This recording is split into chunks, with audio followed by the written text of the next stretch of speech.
എരഞ്ഞോളിയും പാനൂരും അടക്കമുള്ള ബോംബ് സ്ഫോടനം സഭയിൽ ഉന്നയിച്ച പ്രതിപക്ഷം. സംഭവങ്ങൾ ദൗർഭാഗ്യകരമെന്ന് മുഖ്യമന്ത്രി. സ്ഫോടനങ്ങൾക്ക് പിന്നിൽ CPM ആണെന്ന് കോൺഗ്രസിന്റെ ആരോപണം. പാനൂരിൽ പരിക്കേറ്റവർക്ക് ചികിത്സയും രക്തസാക്ഷി മണ്ഡപവും സ്ഥാപിച്ചത് CPM ആണെന്ന് സണ്ണി ജോസഫ്.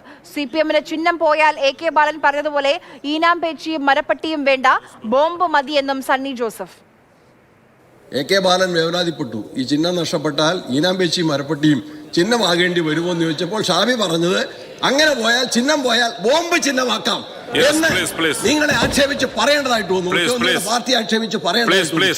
അത്തരത്തിൽ നിങ്ങൾ ബോംബ് നിർമ്മാണം നിങ്ങൾ ആയുധമാക്കുന്നു, അതിനെ പ്രോത്സാഹിപ്പിക്കുന്നു, അതിനെ ന്യായീകരിക്കുന്നു, കേസുകളിൽ നിന്ന് പ്രതികൾക്ക് രക്ഷ നൽകുന്നു, അതിന് പണം നൽകുന്നു, രക്തസാക്ഷികളെ നിങ്ങൾ പ്രഖ്യാപിച്ച് സൃഷ്ടിക്കുന്നു, അതിനെ ബഹുമതിയാക്കി മാറ്റുന്നു. അത് അവസാനിപ്പിക്കണം.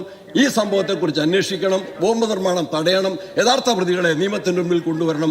പരിക്ക് പറ്റി മരണപ്പെട്ട വേലായുധന്റെ കുടുംബത്തിന് ആവശ്യമായിട്ടുള്ള നഷ്ടപരിഹാരം നൽകണം. ഈ കാര്യം ഏറ്റവും ഗൗരവമേറിയത്.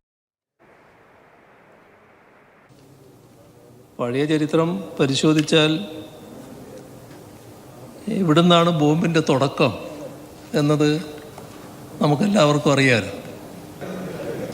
അതെവിടം വരെ എത്തി? അവസാനം DCC ഓഫീസിൽ പലതരം ബോംബുകൾ പ്രദർശിപ്പിക്കുന്ന നിലയുണ്ടായല്ലോ. ഉത്തരവാദപ്പെട്ട മാധ്യമങ്ങൾ ചെന്നപ്പോൾ ആ മാധ്യമങ്ങളുടെ മുന്നിലാണല്ലോ ഇത് കാണിച്ചു കൊടുക്കുന്നത്. എന്നിട്ട് അവരാണല്ലോ റിപ്പോർട്ട് ചെയ്യുന്നത്. ഇത് പുക മാത്രം വരുന്ന ബോംബ്,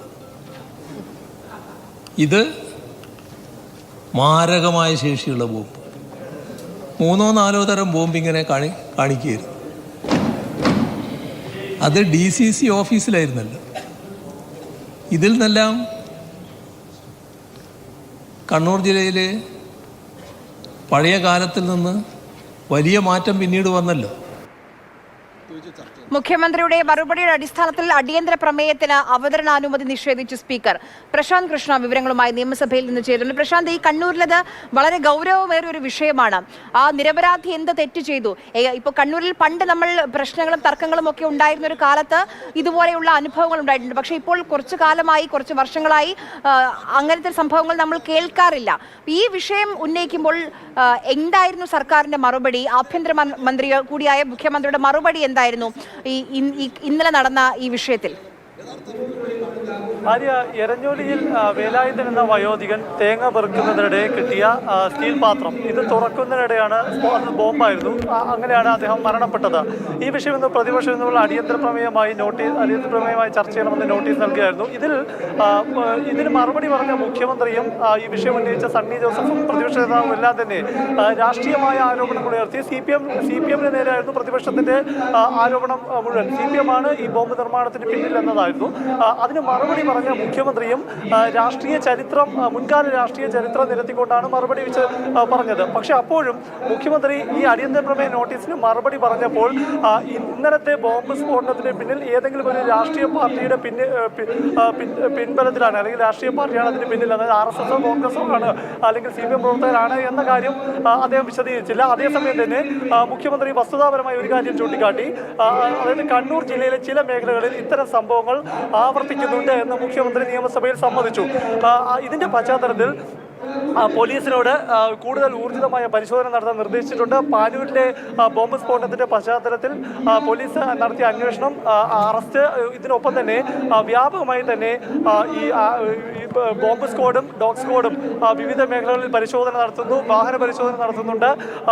അതുപോലെ തന്നെ ക്വാറികളിൽ ഈ ആയുധങ്ങൾ ശേഖരിക്കാനും വെടിക്കോപ്പുകൾ സംഭരിക്കാനുമുള്ള സാധ്യതയുള്ള സ്ഥലങ്ങളിലെല്ലാം പരിശോധന നടത്തുന്നു തുടങ്ങിയ കാര്യങ്ങൾ മുഖ്യമന്ത്രി വിശദീകരിക്കുകയും ചെയ്തു. അതേസമയം പ്രതിപക്ഷം ഈ അടിയന്തര പ്രമേയം ഉന്നയിച്ച നോട്ടീസ് നൽകിയ സണ്ണി ജോസഫ് ആകട്ടെ മുൻകാലങ്ങളിലെ CPM-ന്റെ ഭാഗത്തു നിന്നുണ്ടായ ബോംബ് സ്ഫോടനങ്ങളുടെ പല സംഭവങ്ങളും എടുത്തുകാട്ടിയായിരുന്നു ഭരണപക്ഷത്തെ വിമർശിച്ചത്. ഇത് ഒറ്റപ്പെട്ട സംഭവമായി അതുകൊണ്ട് കാണാൻ സാധിക്കില്ല എന്നതായിരുന്നു പ്രധാന വിമർശനം.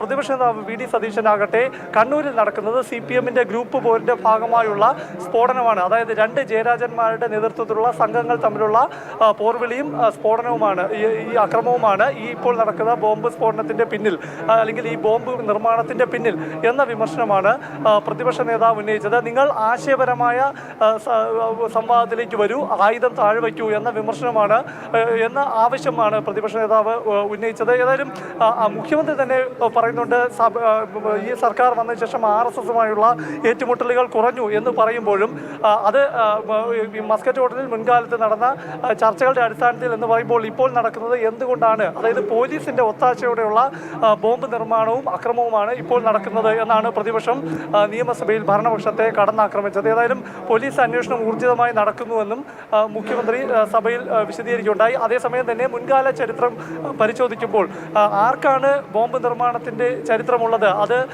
ഈ DCC ഓഫീസിലടക്കം പലതരം ബോംബുകൾ നിരത്തി വെച്ച് പത്രക്കാരെ വിളിച്ചു കാണിക്കുകയും പുക വരുന്നതും വീര്യം കൂടിയതുമായ സ്ഫോടന വീര്യം കൂടിയതുമായ ബോംബുകളുടെ വിശദീകരണമെല്ലാം നൽകിയത് മുൻകാലത്ത് ആരാണ് എന്ന വിമർശനം മുഖ്യമന്ത്രി ഉന്നയിക്കുന്നതിലൂടെ കോൺഗ്രസിനെയാണ് രാഷ്ട്രീയമായും ഈ മറുപടിയിൽ ഉന്നമിട്ടത്. അതേസമയം തന്നെ ഇന്നലത്തെ ബോംബ് നിർമ്മാണത്തിന് പിന്നിൽ ആരാണെന്ന് നിയമസഭയിൽ ഈ വിഷയം വളരെ ഗൗരവമേറിയൊരു വിഷയം അത് ഉന്നയിക്കാൻ പ്രതിപക്ഷം ശ്രമിച്ചു. പക്ഷേ ദൗർഭാഗ്യകരമെന്ന് പറഞ്ഞ് പിന്നീട് രാഷ്ട്രീയ ആരോപണ പ്രത്യാരോപണങ്ങളിലേക്ക് പോവുകയാണ് ചെയ്തത്. അതിലപ്പുറം ഗൗരവമായ ഒരു ഇടപെടൽ വേണ്ട വിഷയമായി എന്തായാലും ഇത് മാറിയിട്ടുണ്ട്. അതുണ്ടാകും സർക്കാരിന്റെ ഭാഗത്ത് നമ്മൾ പ്രതീക്ഷിക്കുകയാണ്. എന്തായാലും സഭയിൽ ഈ വിഷയം വന്ന് ചർച്ചയായതിനു ശേഷം ഇപ്പോൾ കണ്ണൂരിൽ പ്രത്യേകിച്ച് ഈ എരഞ്ഞോളി ഭാഗത്ത് വ്യാപകമായ പരിശോധന പോലീസ് നടത്തുന്നുണ്ട്. പക്ഷെ അപ്പോഴും ഈ ബോംബ് എങ്ങനെയാണ് ആ വീട്ടിൽ വന്നത്, ആരാണ് കൊണ്ടുവച്ചത്, ഇത് പോലീസിന് കണ്ടെത്താൻ കഴിഞ്ഞിട്ടില്ല.